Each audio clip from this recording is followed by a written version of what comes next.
کچھ نہیں نکلتا۔ اور امام صاحب کہتے لا تکتب، اللہ کے نبی کیا کہتے اکتب۔ تو جس پیغمبر کا حکم ہے نا اکتب، ہم اس کی طرف دعوت دیتے ہیں۔ جس کا حکم ہے لا تکتب، ہم ادھر نہیں بلاتے۔ پیغمبر کا حکم ہے اکتب، ساتھ کہا فوالذی نفس محمد بیدہ ما یخرج منہ الا حق۔ ہمارا نبی، ہمارا عقیدہ ہے قسم اٹھانے کے بغیر بھی بات کرے وہ صادق کو مسدود پیغمبر ہے، اس کی بات میں ذرا بار بھی شبہ نہیں ہے، لیکن ہمارا پیغمبر یہاں قسم کھا کے کہتا ہے کہ میری زبان سے حق کے سوا۔ اور امام صاحب کیا کہتے ہیں، یہ بھی باسند صحیح ہے۔ امام ترمذی نے اپنی کتاب العلل الکبیر کے جلد 2 صفحہ 966 پر باسند نقل کیا، وہ محمود بن غیلان سے، اور وہ ابو عبداللہ المقری سے نقل فرماتے ہیں۔ ابو عبداللہ المقری کہتے سمیعت ابا حنیفہ کا یقول، میں نے امام ابو حنیفہ کو فرماتے ہوئے سنا۔ امام ترمذی بھی سکا محدث، ان کے استاد محمود بن غیلان اور ان کے استاد ابو عبد الرحمن المقری تینوں سکا محدث ہے۔ کوئی جال کی کتاب تہذیب سے لے کر اوپر تک آپ نکال کر دیکھو، تینوں کے اوپر کوئی آپ کلام نہیں پائیں گے، صحیح سند کے ساتھ ہے۔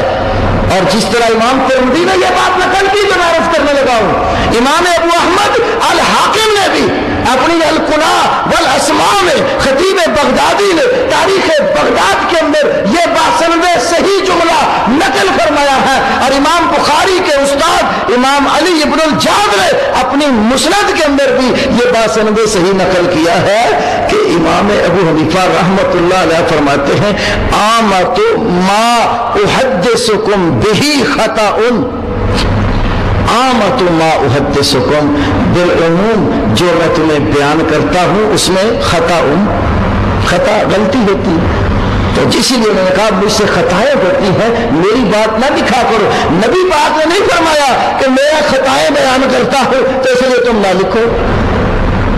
تو امام صاحب نے یہ سبق دیا، اور جس قاضی ابو یوسف کو امام ابو حنیفہ رحمت اللہ علیہ نے یہ امر فرمایا، وہی قاضی ابو یوسف کہتے ہیں۔ یہ بات امام ذہبی نے اپنی کتاب تذکرۃ الحفاظ کے اندر قاضی ابو یوسف کے حالات میں ذکر کی۔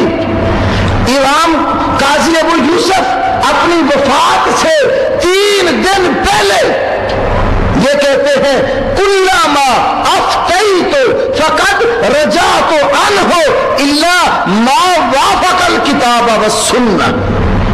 کلما افتیت، میں نے جو بھی فتویٰ دیا، فقد رجعت عنہ، میں نے اسے رجوع کر لیا۔ قاضی یوسف وفات سے 3 روز قبل کہتے کلما افتیت فقد رجعت عنہ، میں نے جو بھی فتویٰ دیا اس سے میرا آج رجوع ہے۔ اب میرا فتویٰ کون سا ہے؟ الا ما وافق الکتاب والسنہ، کا جو کتاب اور سنت کے مطابق ہے، آج کے بعد وہ میرا فتویٰ ہے۔ یہ بات کہی، 3 دن کے بعد وفات ہو گئی۔ دوسری طرف امام مالک رحمت اللہ علیہ، امام مالک کی بھی ایک مثال عرض کروں۔ یہ مثال آپ کو امام بہقی کی سنن کبریٰ میں ملے گی، اور ابن ابی حاتم رازی کی الجرح والتعدیل کا جو مقدمہ ہے تقدمۃ الجرح والتعدیل، اس کے اندر ملے گی امام مالک کے حالات میں۔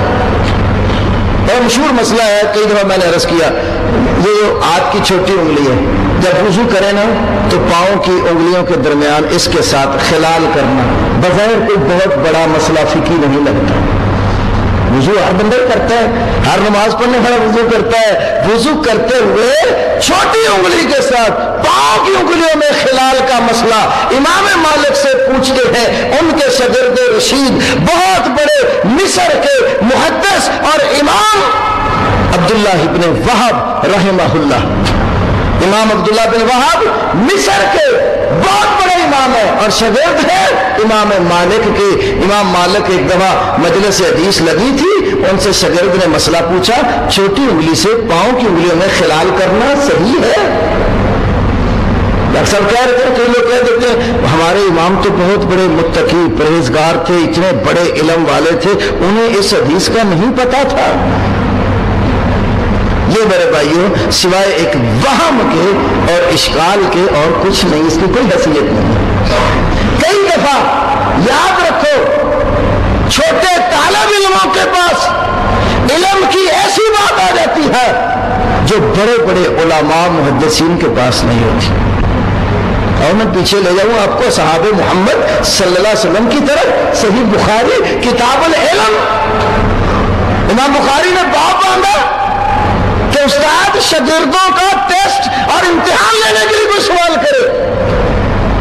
محمد رسول اللہ صلی اللہ علیہ وسلم جیسے عظیم معلم تشریف فرما اور اصحاب محمد صلی اللہ علیہ وسلم جیسے عظیم و شان شاگرد، ابو بکر و عمر، عثمان جیسے، علی جیسے بڑے بڑے فقہا، محدثین، حدیث اور سنت کے حافظ مجلس رسول میں تشریف فرما۔ اور ان بڑے صحابہ میں حضرت عمر کے بیٹے چھوٹے عبداللہ بھی تشریف فرما۔ اب جو ابو بکر، عمر، عثمان، علی رضی اللہ عنہ کا مقام ہے وہ ابن عمر کا تو نہیں ہے۔ جو فضیلت، منقبت، علم، فقاہت اللہ نے خلفائے راشدین کو دیا وہ صغار صحابہ میں سے ابن عمر کو کہا۔ مجلس میں یہ بھی بڑے صحابہ بھی۔ نبی پاک صلی اللہ علیہ وسلم کے پاس کہیں سے کھجور کا ایک گابا بھیجا گیا، آپ نے صحابہ سے سوال کر دیا، کیا کہا؟ فرمایا اِنَّ مِنَ الشَّجَرَةِ شَجَرَةً مَثَلُهَا كَمَثَلِ الْمُسْلِمِ لَا يَسْقُطُ وَرَقُهَا۔ میرے صحابیوں مجھے بتاؤ، درختوں میں ایک درخت ایسا ہے جس درخت کے پتے نہیں جھڑتے، بتاؤ وہ کون سا ہے؟ بزرگوں کے زبان سے پوچھتے ہیں۔ ہمارے پورے شہر میں نے کوئی حدیث بیان کی کہ پانی نے کیا کہا؟ نہیں، ہمارے شہروں کو بھی نہیں پتا۔ لوگ مردے سنتے ہیں، ہمارے مدرسے میں بیٹھے زندہ شہر نہیں سنتے۔ میرا جہاں کے بیٹھے تھوڑا سا اور میں نے آپ کا وقت لینا ہے۔ اِنَّ مِنَ الشَّجَرَةِ شَجَرَةً، یقیناً درختوں میں ایک درخت ایسا ہے لا یسقط ورقها، اس درخت کے پتے نہیں جھڑتے، وَمَثَلُهَا كَمَثَلِ الْمُسْلِمِ، وہ درخت جو ہے ایک مسلمان کی مثال ہے۔ بتاؤ کون ہے؟ اب عبداللہ بن عمر کہتے ہیں بڑے بڑے صحابہ وہ جنگلوں میں درختوں کے بارے میں سوچنے لگ گئے، اور میرے ذہن میں فوراً یہ بات آ گئی وہ کھجور کا ہی درخت ہے جس کے بارے میں اللہ کے نبی پوچھے، لیکن صحابہ کبار موجود تھے، ان کی مجلس میں جواب نہیں دیا۔ پھر اللہ کے نبی نے بتایا وہ کھجور کا درخت ہے۔ تو دوسری حدیث میں فتح الباری وغیرہ اور کتابوں میں تفصیل سے موجود ہے۔ جب ابن عمر گھر گئے نا تو اپنے باپ حضرت عمر سے کہنے لگے یا رسول اللہ صلی اللہ علیہ وسلم، اللہ کے نبی نے جو سوال کیا تھا نا، جس سوال کا جواب بڑے بڑے صحابہ نے نہیں دیا، تو میرے ذہن میں فوراً آ گیا کہ وہ کھجور کا درخت ہے۔ میں اس لیے نہیں بولا کہ آپ جیسے بڑے لوگ تھے۔ تو بعض دفعہ چھوٹے صحابہ کے پاس علم کی وہ بات آ جاتی ہے جہاں بڑے بڑوں کی رسائی نہیں ہوتی، اس لیے یہ کہنا یہ بعد کا ہے، یہ پہلے کا، وہ بڑا ہے، یہ چھوٹا ہے، یہ کوئی مسئلہ نہیں۔ اصل مسئلہ دلیل ہے، چھوٹے کے پاس ہو تب، بڑے کے پاس ہو تب۔ آئیے اس ضمن میں ایک اور مثال عرض کر دو۔ جب ابو بکر صدیق رضی اللہ تعالیٰ عنہ کو خلیفہ بنایا گیا، زیادہ ٹائم نہیں لیتا، جب ابو بکر صدیق رضی اللہ تعالیٰ عنہ کو خلیفہ بنایا گیا تو منکرین زکوٰۃ کے ساتھ قتال کا مسئلہ آیا نا، تو حضرت ابو بکر صدیق نے کہا تھا جو نماز اور زکوٰۃ میں فرق کرے گا میں اسے لڑوں گا، اور مانعین زکوٰۃ سے قتال کا پروگرام بنایا۔ حضرت عمر نے مخالفت کی، اختلاف کیا کہ آپ ان سے قتال نہ کریں، کیوں نہ کریں؟ حضرت عمر نے دلیل دی، کیا دلیل پیش کی؟ نبی کریم صلی اللہ علیہ وسلم نے فرمایا امرت ان اقاتل الناس حتی یشہدوا ان لا الہ الا اللہ وان محمد رسول اللہ فمن قالها فقد عصم منی دماءهم واموالهم الا بحق الاسلام وحسابه الی اللہ، کہ اللہ کے نبی نے فرمایا مجھے حکم دیا گیا ہے میں لوگوں سے اس وقت تک لڑوں جب تک وہ لا الہ الا اللہ محمد رسول اللہ کی گواہی نہیں دے لیتے. جس نے لا الہ الا اللہ محمد رسول اللہ کی شہادت اور گواہی دے دی, اس نے اپنا خون مال مجھ سے محفوظ کروا لیا, سوائے اسلام کا حق لینے کے اور اس سے کوئی لڑائی نہیں ہے, اور اس کا حساب اللہ کے ذمہ. اب یہ جو حدیث آپ دیکھیں, مسئلہ نہیں میں یہ میرے پاس لاتا, جو میں بات عرض کرنا چاہتا ہوں, اس میں کیا ہے, عمر جو حدیث بیان کی کس کی گواہی ہے؟ اللہ کی توحید کی, نبی اسلام کی, رسالت کی, اور کوئی تیسری چیز نہیں ہے شہادت ان کے بعد. دو ہی گواہیوں کا ذکر ہے. مسئلہ ہے زکات کے اوپر لڑنے کا, زکات کا یا تذکرہ نہیں. حضرت عمر نے سمجھا آپ نے لا الہ محمد رسول اللہ جس نے کہہ دیا ہے اس کے ساتھ قتال نہیں کرنا. لیکن ابوبکر صدیق نے استدلال کی ایسی حدیث سے, دوسرا مسئلہ ہے آگے میں عرض کرنا جو چاہتا ہوں. حضرت عمر کو جو حدیث یاد ہے اس میں صرف لا الہ الا اللہ محمد رسول اللہ کی گواہی ہے, اور ان کے بیٹے عبداللہ بن عمر کی حدیث بخاری مسلم میں ہے. اس میں کیا ہے, عمر کو ان اقاتل الناس ان محمد رسول اللہ ویقیم الصلاۃ ویؤتی الزکاۃ فمن قالها فقد عصم منی دماءه وامواله او کما قال. کہ لا الہ الا اللہ کی گواہی, نماز قائم کرے, زکات نہیں دیتے جب تک, اس وقت تک لڑنے کا حکم. اب اس میں بڑا واضح مسئلہ تھا, لیکن وہ زکات والا جس مسئلے پر دلیل دینا چاہ رہے تھے, باپ کے پاس وہ حدیث نہیں جو چھوٹے ان کے بیٹے عبداللہ بن عمر کے پاس ہے. تو بہرحال میں عرض کر رہا تھا, بعض دفعہ چھوٹے طالب علم کے پاس کوئی دلیل ہوتی ہے, ایسی بات ہوتی ہے جو بڑے کے علم میں نہیں ہوتی, تو چھوٹا شاگرد ہے, بڑا استاد ہے, شاگرد عبداللہ بن وہاب ہے, مصری ہے, امام مالک کے شاگرد ہے, مالک امام دار الہجرہ ہے, مدینے کے امام ہے. مسئلہ پوچھا, انہوں نے کہا لوگوں کے جو یہاں مدینے میں وضو کرتے ہیں یہ عمل نہیں ہے. پتہ نہیں تھا حدیث کا, ان کا بس یہاں وضو ہوتا ہے, لوگ کرتے ہیں, مدینے والے عمل کرتے ہیں. کسی کے علم میں عمل میں یہ چھوٹی انگلی سے پاؤں کے درمیان خلال والا مسئلہ نہیں. جب لوگ تھوڑے رہ گئے, استادوں کا ادب بھی کرتے تھے, تھوڑے لوگ رہے, کھڑے ہو کر مجمع میں بات نہیں شروع کر دی, ادب تھوڑے سے لوگ رہ گئے, خفیف ہو گیا مجمع.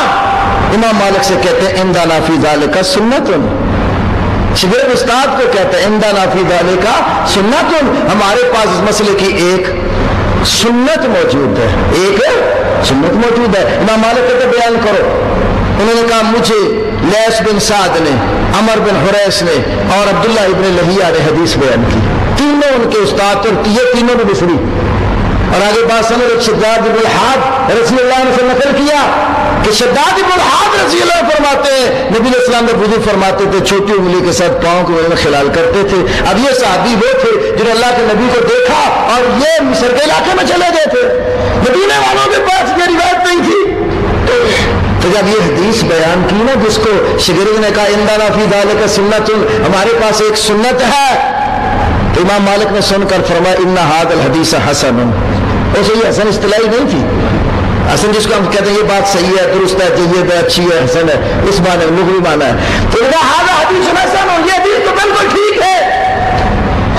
پھر عبداللہ بن وہاب کہتے ہیں اس حدیث کے سننے کے بعد امام مالک سے جب بھی یہ مسئلہ پوچھا جاتا فقال یامر بتخلیل الاصابع, وہ پاؤں کی انگلیوں میں چھوٹی انگلی کے ساتھ خلال کا باقاعدہ حکم دیتے تھے. مالک کے پاس جب شاگرد کی روح سے حدیث پہنچ گئی تو مدینے والے کے عمل کی کسی مدینے والوں کی پرواہ نہیں کی.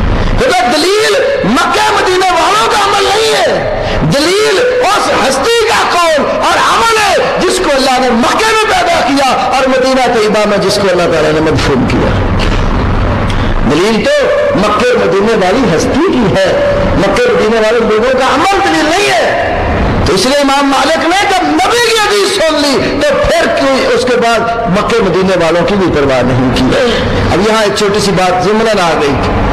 پھر لوگ کہہ دیتے ہیں حدیث کی, آپ لوگ کہتے ہیں بڑی قسمیں ہیں, حدیث صحیح بھی ہوتی ہے, حدیث ضعیف بھی ہوتی ہے, حدیث منکر بھی ہے, منقطع بھی ہے, موضوع بھی ہے, سنت تو ضعیف نہیں ہوتی. ہمارے سنت ہیں تم اہل حدیث ہو, اب پتہ نہیں تم کون سے اہل حدیث ہو, اہل ضعیف الحدیث ہو, اہل موضوع الحدیث ہو, اہل منکر الحدیث ہو, اہل منقطع الحدیث ہو. حدیث کی تو بڑی قسمیں ہیں. تو آپ لوگ واضح کریں آپ کون سے اہل حدیث ہیں. تو یاد رکھو میں موٹی سی بات عرض کرتا ہوں، یہ اصطلاح ہے حدیث اور سنت، تو حدیث اور سنت اصطلاح میں پیغمبر کے قول، فعل اور آپ کی تقریر کو کہتے ہیں۔ اب امام